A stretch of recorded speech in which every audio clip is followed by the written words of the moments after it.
Welcome to my first video on YouTube. For my first video I thought let's do my views on the first 50 hours of gameplay for Final Fantasy Online. Why Final Fantasy Online? Well, I just love RPG, story, narrative driven games, and for years I've been recommended FF Online, both for gameplay, for story. However, I've always put it off, mainly because until now I've been a console player. Anyway, enough about me, moving on to my view of FF Online as an MMORPG beginner. Firstly, the opening cutscene was a great introduction into the world. I know from my own research and from what people have told me, FF14 is classed as one of the best, if not the best, MMORPGs out there. I also know that this wasn't always the case, and when the game was first released it was a bit buggy and people just did not enjoy it at all. But obviously since then it's completely changed and it's something I'm looking forward to playing. And prosperity. Amid this period of great change, an adventurer arrives in Eorzea, one whose tale is yet unwritten.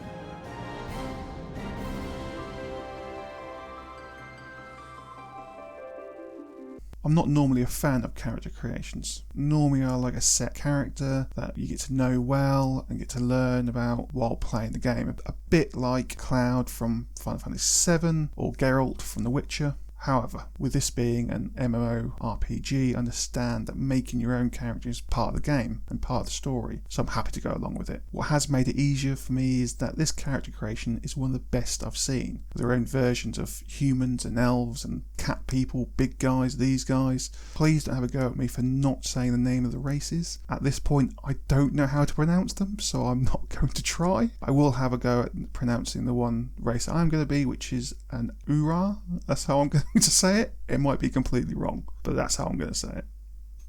What's added to the character creation is the amount of options you can pick from. It's just incredible. From the clan with its own history, I went with the Exler, to the options of tails, horns, skin colour. The hair options were insane. I mean, look at this one. You then also got the pressure of choosing the hair colour. You've got eye colour to choose from. You can also add things like scars and makeup. However, I like to keep things simple, so I just kept this sort of standard look, but I still think it looks cool. You can also choose a voice, but I haven't heard much of this yet. Whether or not this comes in later, I'll have to wait and see. I also like the fact that you can pick your own birthday and pick your patron, adding to your own character narrative. From the looks of things, it doesn't actually add anything to your gameplay, so I just picked some options that I liked. Obviously, besides from picking the way I'm going to look, I have to pick my class. Obviously, it's the biggest part of the game because that's what you're going to be playing as. To be honest, I did look through all the options, but I already knew which one I was going to pick. My research and speaking to people, I went with the Arcanist. That's just because, from what I've learned, is the simplest and easiest one to learn, especially for someone who's new to FF14, as well as a good choice for a beginner of MMORPGs. Do you think I picked the right class as a beginner? Let me know in the comments. Anyway, starting the game, one thing I have to say is I can see why this game is popular from the offset. Beginning cutscene, while voiceless, is animated in such a way it tells a story as well as keeps your attention. I noticed through my first 50 hours of this game that this standard is kept throughout.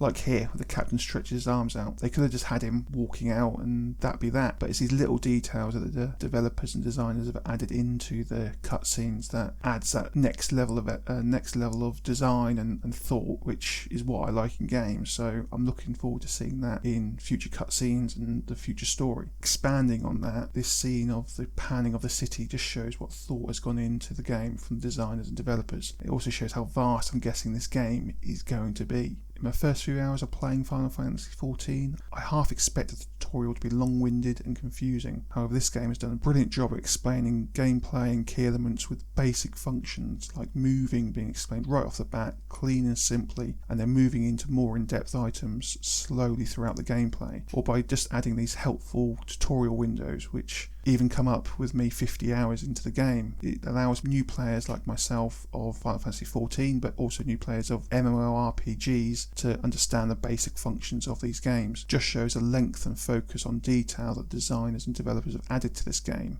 Going into Final Fantasy XIV, I knew the community was huge, but I couldn't believe how large the community was on here. I mean, look at how many people are hanging around this Crystal Limsa. I've only played the game as a solo player, but I'm looking forward to getting involved with these other players when I understand the game a bit more and no longer look like a noob. As mentioned before, the cutscenes are well done and bring me into the world and story. Even this simple interaction for one of the Arcanist quests, while simple, adds background and character to the NPCs, which I enjoy in story-driven games.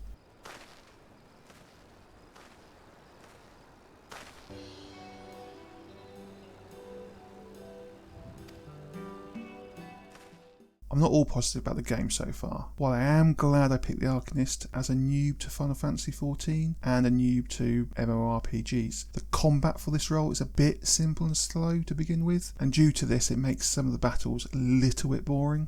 When I did get to level 30 and unlock the summoner, the abilities did get a lot better, therefore the combat was a lot more interesting. However, I am looking forward to changing my role up in the future. I won't do it quite yet because I like to complete a story throughout, so I'm currently doing the Arcanist story, so I'll finish that off and then look about changing my role after that's complete.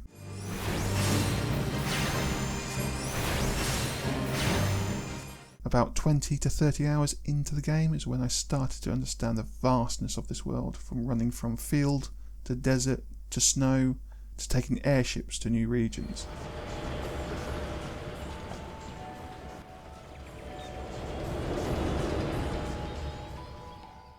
I easily got lost even when using the map, so I'm not sure what to expect going forward, but I imagine that as you get further into this world and into this game, the designs get bigger and better and more vast, so I'm looking forward to seeing what the game and the story has to offer as I progress through. I would say there's a large learning curve to this game. I mean, there's crafting, which is something I haven't looked into yet. There's also quests and roles. And obviously all these you do get in RPG and story games. But there's also other features in this game which aren't in your standard RPGs, like joining a company, which I know is a bit like a faction, but there seems to be a learning curve to that side of things as well. For example, I joined a company to get access to a chocobo, which I do have to say is an amazing feature within this game and really fun. However, I don't yet know what a company actually does, or the features to it, or the benefits, so it's something I'm going to have to learn to make sure I get full access to what all this game has to offer. A surprise in this game is the fact that the roles themselves have storylines. I have played other games where the factions have storylines, but never a situation where the role itself has a storyline. This is something I do like about this game, because obviously every role, therefore, I imagine will have its own storyline, which obviously makes this world and game much bigger than I initially thought. I thought it would be a main quest and then lots of smaller side quests, rather than this world where you choose a job and you have a storyline based around that job. So it's something that I'm looking forward to unlocking. As I mentioned before, I'm not the biggest fan of the Arcanist combat, but I'm going to keep going at it due to the fact that it adds to the story of the character, the story of the world, and obviously that's what I'm exploring within this game. Anyway, that's my thoughts after the first 50 hours of playing Final Fantasy XIV. If you have any tips or advice, please let me know in the comments below.